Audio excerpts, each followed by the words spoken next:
July 16, 1945. In the barren desert of New Mexico, scientists gathered around an untested weapon, a device they called the gadget. No one knew exactly what would happen when it was detonated. If the test failed, years of work, billions of dollars, and the greatest minds of the age would have come to nothing. Worse, the war might drag on, costing countless more lives. But if it succeeded, the blast could ignite the atmosphere itself. Some feared it might set the sky on fire, scorching the earth beyond recognition. At 5:29 a.m., the button was pressed. A blinding flash consumed the horizon. In that instant, humanity crossed a threshold it could never return from. The Manhattan Project had succeeded, and the world stood forever changed. Seeds of fear. The Manhattan Project did not begin in the desert. Its story began in Europe, years earlier, when German scientists discovered the power of nuclear fission. Germany, the birthplace of Einstein, Planck, and Heisenberg, had long been the beating heart of modern physics. And in the 1930s, as Adolf Hitler rose to power, the thought of Nazi scientists building a bomb of unimaginable force terrified the world. In August 1939, Albert Einstein, urged by fellow physicist Leo Szilard, signed a letter to U.S. President Franklin D. Roosevelt. The warning was stark. If Hitler's Germany controlled uranium supplies, it could create a weapon powerful enough to destroy an entire port city with a single blast. Roosevelt took the message seriously. He ordered immediate research into this new source of energy. At first, it was a small effort, just a handful of scientists, a few $1,000s, and little urgency. But events in Europe changed everything. Hitler's armies overran Poland, France, and much of the continent. And then, on December 7, 1941, Japan struck Pearl Harbor. America entered the war. Now, the United States faced a chilling possibility. If Germany's program was ahead, they could unleash a nuclear weapon on London, Moscow, or even Washington. Roosevelt understood this was no longer a question of science. It was a race for survival. Whoever built the bomb first would decide the fate of the war, and perhaps the world. The builders of the bomb. When Roosevelt gave the green light, he needed more than scientists in white coats. He needed a general who could cut through bureaucracy, command resources, and build an empire of secrecy. That man was Leslie Groves. Groves was not a man of patience. He was tall, heavy-set, and domineering, the kind of officer who barked orders and expected results within the hour. He had overseen the construction of the Pentagon, the largest office building in the world. Now, he was handed a far more dangerous assignment: build the atomic bomb before Hitler could. But Groves knew brute force alone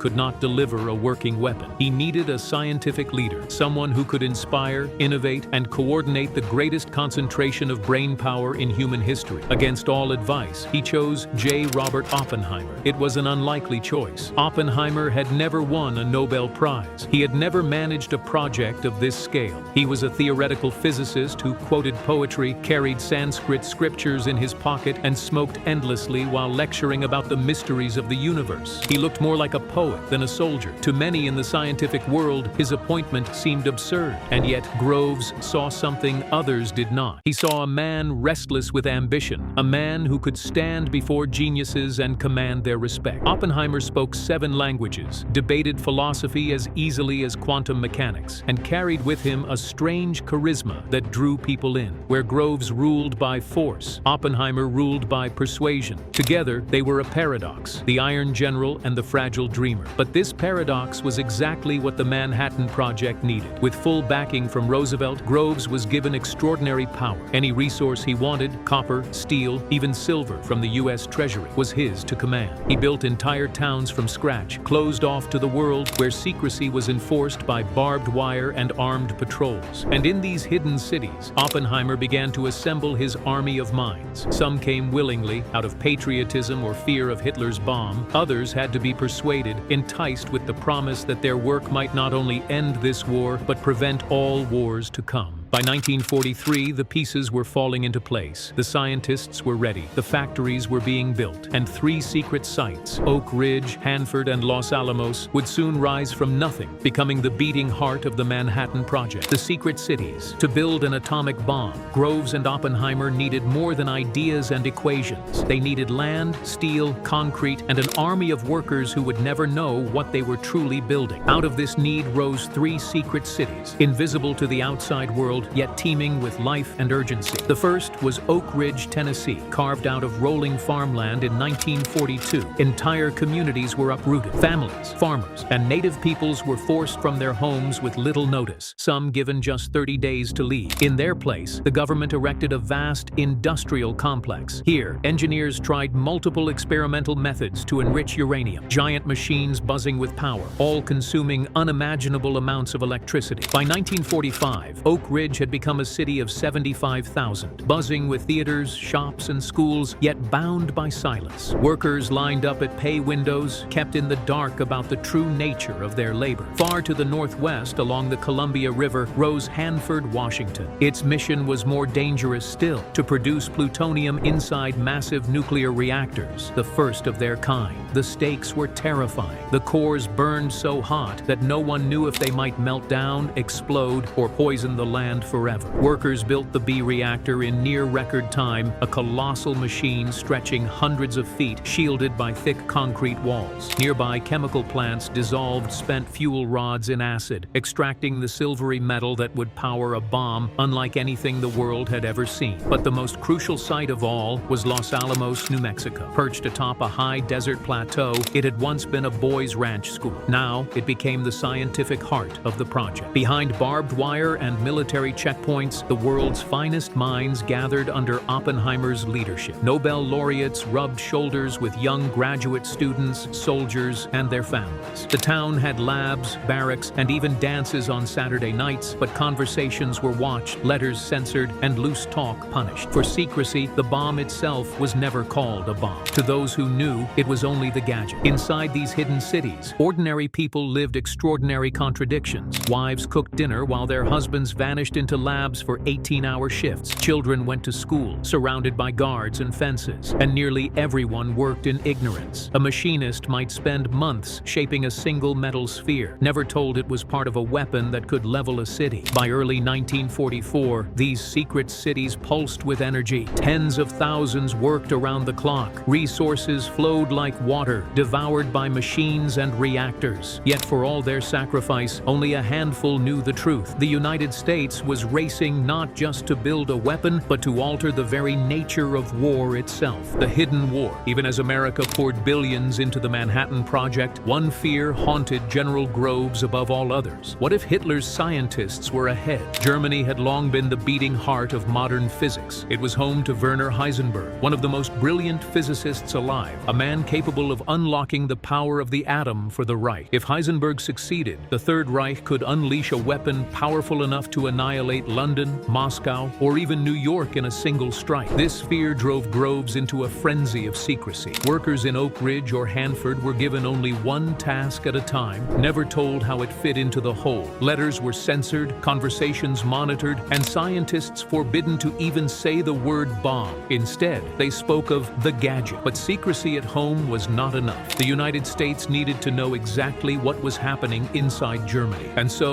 a special unit was created, the Alsos mission, a team of scientists in uniform, dispatched to follow Allied armies across Europe. Their mission was clear: track down German nuclear research, seize laboratories, and capture scientists before the Soviets or the French could get to them. Led by physicist Samuel Goudsmit, the Alsos mission combed through universities, labs, and hidden bunkers. In Strasbourg, they uncovered documents pointing to Heisenberg's work deep in the Black Forest. Racing against time and against their own allies, they finally cornered Heisenberg in 1945. The revelation was shocking. Germany's nuclear program was fragmented, underfunded, and far from completion. Hitler himself had dismissed the atomic project as too slow, too costly. Despite Groves's worst fears, the Reich had been nowhere near building a bomb. The relief was immense, but short-lived, for if Germany posed no threat, another rival did. Across Europe, Soviet teams were also hunting German scientists, equipment, and most importantly, uranium. And unlike the Americans, the Soviets were desperate, willing to strip entire factories bare and ship them east. The hidden war over nuclear secrets had only just begun, and even before the first US bomb was built, the seeds of the next global conflict were already being sown.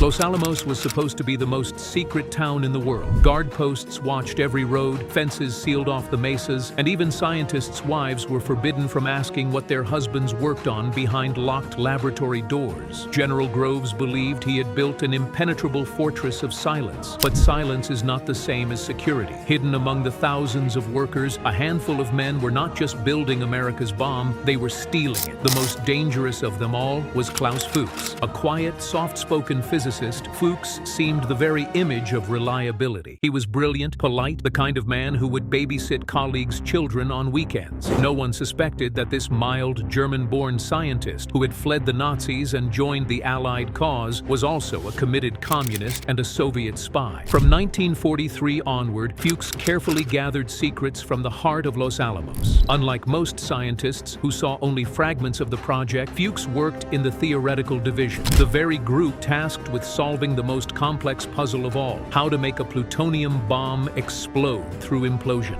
Day after day, he memorized calculations, diagrams, and designs. Then, under cover of night, he passed them on through his contact, Courier Harry Gold. What Fuchs delivered was priceless. Detailed blueprints of the bomb's inner workings, the shaped explosive lenses, the neutron initiator, even the bomb casing itself. Pages that represented years of work and billions of dollars. By June 1945, the Soviets held in their hands enough intelligence to leapfrog a decade of research. America thought it was racing Hitler. In truth, it was racing Stalin, and losing its monopoly before the first bomb was even tested. For Groves and Oppenheimer, espionage was an invisible enemy. They never knew the Soviets already had their eyes inside the desert laboratories. It would only be revealed years later when Fuchs was unmasked. By then, the damage was done. Even as Los Alamos prepared for the ultimate test, the future was being rewritten in Moscow's favor. And when the bomb was finally born, it would not remain America's secret for long. In the early hours of July 16, 1945, the Jornada del Muerto desert lay silent. Towering over the sand was a strange steel structure, holding a sphere of plutonium wrapped in explosives. The scientists had given it a deceptively simple name: the Gadget. For months, Oppenheimer and his team had wrestled with doubt. The plutonium bomb was far more complex than the uranium design, an implosion requiring perfect symmetry. If it failed, the device might fizzle into nothing, wasting months of work and millions of dollars. If it succeeded, it could unleash forces no one had ever witnessed. Some even whispered of a terrifying possibility that the explosion might ignite the atmosphere itself, setting the very sky on fire. At 5:29 a.m., after a tense countdown, the desert lit up brighter than the sun. A blinding flash tore through the horizon, followed by a roaring shockwave that rattled windows more than 100 miles away. A mushroom cloud climbed into the heavens, painted in fire and ash. In that moment, the impossible had become real. Humanity had split the atom and turned it into a weapon. Oppenheimer stood in silence as the cloud rose. Later, he recalled words from the Bhagavad Gita: "Now I am become death, the destroyer of worlds." The scientists cheered, some with awe, others with dread. One whispered, "The war is over." Another muttered, "Yes, and the next has already begun." The Trinity Test was more than just an experiment. It was the birth of the nuclear age. The power of the sun itself had been harnessed, not for light or warmth, but for destruction. The world would never be the same. With the Trinity Test a success, America held a weapon unlike any in history. But the question now was not if it worked, it was whether to use it. In July 1945, as the Allies gathered at Potsdam, President Harry Truman received the coded message: "The bomb is successful." He knew immediately what it meant. The United States had the ultimate trump card. Japan, however, showed no signs of surrender. Its generals vowed to fight to the last man, preparing for a bloody invasion that could cost hundreds of thousands of Allied lives. The decision was made. The bomb would be used. On the morning of August 6, 1945, the B-29 bomber Enola Gay flew over the Japanese city of Hiroshima. Inside its bay was Little Boy, a uranium bomb, the first of its kind. At 8:15 a.m., the bomb fell silently, then exploded with the force of 15,000 tons of TNT. In an instant, the heart of Hiroshima vanished. Buildings were flattened, rivers boiled, and tens of thousands were burned alive. The mushroom cloud rose over a city that no longer existed. 3 days later, on August 9th, a second bomber, Boxcar, carried a different design, the plutonium bomb nicknamed Fat Man. Its target was Nagasaki. The blast leveled entire districts, carving valleys of fire into the city. Survivors staggered through the ruins, their skin burned and hanging in strips. By the end of the year, more than 200,000 men, women, and children had perished from the two bombings. The devastation was beyond imagination, yet to Truman and his advisors, the bombs had achieved their purpose. On August August 15th, Emperor Hirohito addressed his nation, breaking centuries of tradition to speak directly to his people. With solemn words, he announced Japan's surrender. The Second World War, the deadliest conflict in human history, was finally over. But victory carried a terrible price. The atomic bomb had proven itself as the most destructive weapon ever devised. The same fire that had ended one war had opened the door to a new kind of fear, the fear of total annihilation. The war was over, but the world that emerged from Hiroshima and Nagasaki was not the same as the one that entered it. In just 6 years, the Manhattan Project had transformed a scientific theory into a weapon that could end civilizations. And with its success, humanity had crossed a threshold it could never step back from. Almost immediately, the bomb's shadow fell across geopolitics. The Soviet Union, already fed by intelligence stolen from Los Alamos, accelerated its own program. In 1949, just 4 years after Trinity, the Soviets detonated their first atomic bomb. America's monopoly was shattered, and the Cold War began in earnest. The arms race escalated. Britain followed in 1952, France in 1960, China soon after. By the mid-20th century, the planet bristled with thousands of warheads, each one capable of destroying entire cities. The doctrine of mutually assured destruction kept the peace, not through trust, but through terror. War was no longer about victory, but about deterrence. But the Manhattan Project's legacy was not only military. The vast mobilization of science, industry, and government became a model for what would later be called big science. It paved the way for nuclear power, medical breakthroughs, and technologies that shaped the modern age.